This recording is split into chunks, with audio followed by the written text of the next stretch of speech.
नमस्कार दोस्तों। होलिका दहन भगवान श्री कृष्ण के परम भक्त प्रहलाद की याद में मनाया जाता है। भगवान श्री कृष्ण के काल से इस त्योहार से रंग जुड़ गए और उसे उत्साह की तरह मनाया जाने लगा। आइए जानते हैं होलिका दहन से जुड़ी भक्त प्रहलाद की कथा।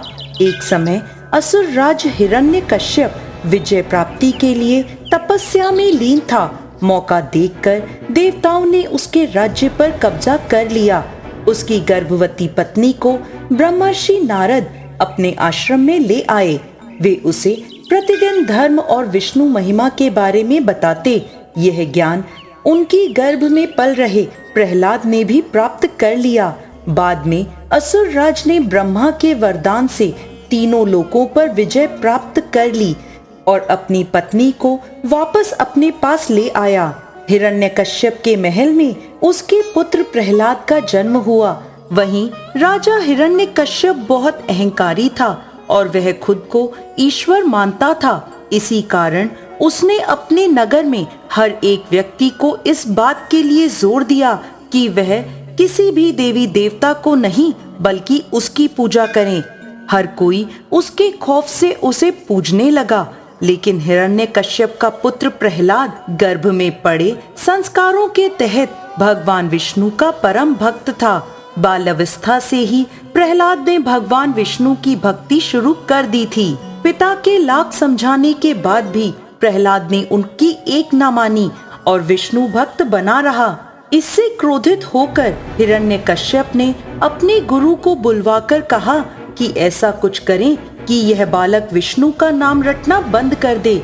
गुरु ने बहुत कोशिश की किंतु वे असफल रहे। तब असुर राज ने अपनी पुत्र की हत्या के आदेश दे दिए। इसके बाद प्रहलाद को कई तरह की यातनाएं भी दी गई। उसे हाथी के पैर से कुचलवाने की कोशिश की, सांपों के तहखाने में बंद किया गया, जंजीरों से बांधकर पानी में डुबाने के जैसे अत्याचार प्रहलाद पर किए गए। लेकिन वह हर बार बच गया और वैसे ही अपनी विष्णु भक्ति में लीन रहा। ऐसे में हिरण्यकश्यप ने अपनी बहन होलिका को अपने इस फैसले के बारे में बताया।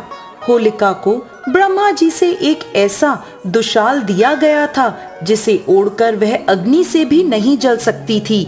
योजना के अनुसार होलिका अपने भाई हिरण्यकश्यप के साथ मिलकर उसके बेटे को मृत्यु के घाट उतारने को तैयार हो गई। योजना अनुसार होलिका को दुशाला के साथ अपने भतीजे प्रहलाद को लेकर हवन कुंड में बैठना था।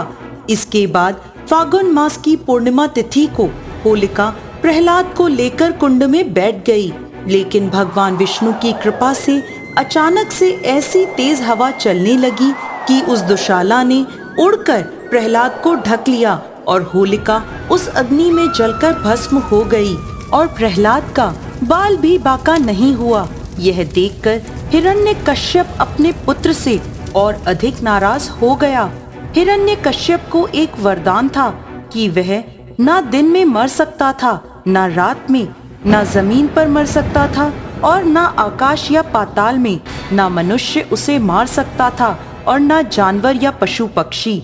तब भगवान श्री हरि विष्णु ने नरसिंह अवतार धारण किया और संध्या के समय आधा सिंह और आधा मनुष्य का शरीर धारण कर नरसिंह भगवान ने हिरण्यकश्यप की हत्या अपनी गोद में लेकर करी। इस तरह बुराई की हार हुई और अच्छाई की विजय हुई। देव कृपा से अधर्म और उसका साथ देने वाले हिरण्यकश्यप और उसकी बहन का अंत हुआ। इस कथा को याद करके हर साल होलिका दहन का पर्व मनाया जाता है।